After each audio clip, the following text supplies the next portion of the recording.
konflik yang terjadi di Palestina dan Israel kian membara.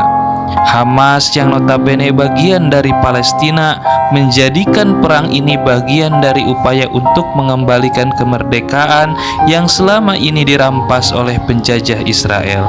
Tercatat memasuki hari ke-19 konflik, Palestina melaporkan sebanyak 6.546 tewas, sedangkan Israel merilis data kematian sebanyak 1.405. Lalu bagaimana tanggapan ulama di Indonesia mengenai peristiwa tersebut?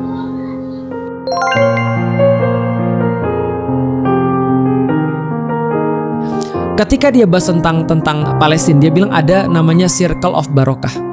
Karena kan alladzi barokna haulah, yang sekelilingnya itu diberkahi oleh Allah. Jadi itu ada kayak circle. Maka kalau kita gabungan dengan kewajiban kaum muslimin membela Baitul Maqdis kan fardu kifayah. Nah, karena dia fardu kifayah, dia akan membesar berdasarkan circle. Kalau circle kecil nggak bisa, maka dia kemudian akan akan membesar sesuai dengan circle-nya itu. Nah, circle yang terdekat mungkin ya membantu dengan militer, membantu dengan kemudian bantuan fisik dan seterusnya. Tapi semakin jauh, dan ngomong-ngomong yang paling jauh dari sana siapa? Indonesia tuh paling jauh mas dari sana mas. Nah, maka circle yang terjauh ini tugasnya apa? Tugas yang paling besar adalah belajar. Itu yang dia katakan, belajar tentang Baitul Maqdis. Ketika kalian sudah belajar, maka ketika kalian nyumbang itu ada value-nya.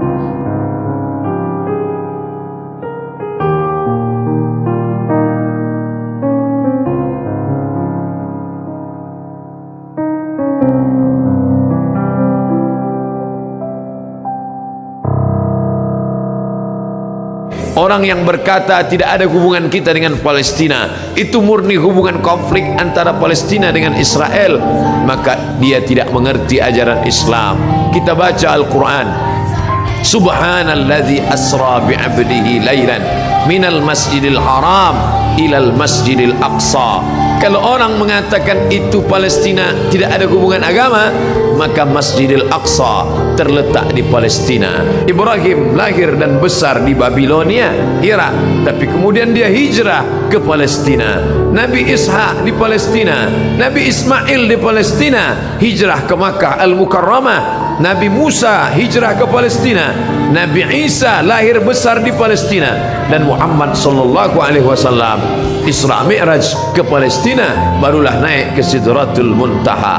Maka hubungan kita bukan sebagai hubungan kemanusiaan, tapi hubungan yang lebih kuat. Asyhadu an la ilaha illallah wa asyhadu anna Muhammadan Rasulullah. Andai kau bukan seorang muslim, andai tak percaya kepada Muhammad untuk menyaksikan kebiadaban Israel, cukuplah sebagai manusia, tak perlu menjadi seorang muslim untuk kasihan kepada Palestina. Tidak perlu menjadi seorang mukmin untuk peduli kepada Palestina.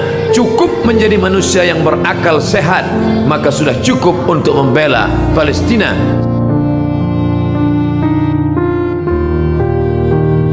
Dalam ayat dan dalam hadis Allah pastikan mereka pasti menang.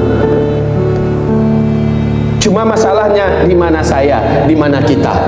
Apakah saya ikut? Apakah kita ikut di dalamnya? Karena adanya kita, tanpa adanya kita, Allah akan tetap menangkan perjuangan jihad di bumi yang paling diberkahi, di bumi jihad itu. Tanpa ada kita di sana, Allah tetap akan tolong mereka. Tanpa kita doakan mereka, banyak yang lain yang mendoakan mereka. Tanpa kita tolong mereka, banyak yang lain yang pasti akan menolong mereka.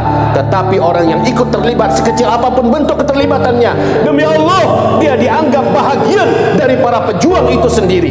Ini zaman jihad, dan zaman ini telah ditakdirkan bagi kita, tidak bisa dirubah. Dan ini zaman kemenangan, dan kemenangan ini tidak ada yang bisa membendungnya. Tidak akan ada yang bisa menahannya. Islam mendekati masa kemenangan. Selama Umar ini bangkit, selama Umar ini memulai kebangkitannya dari Palestina, dan ini menginspirasi seluruh dunia. Para pemudanya tampil, kaum musliminnya andil, dan mereka hadir dengan 3D. Allah pasti akan tolong, dan kemenangan tidak akan jauh dari tangan kita. 3D, dengan doa, dengan dakwah, dengan donasi. Cukup ini. Nggak usah fisik kita yang datang ke sana, mengganggu mereka saja kita. Kita hanya akan membuat beban bagi mereka.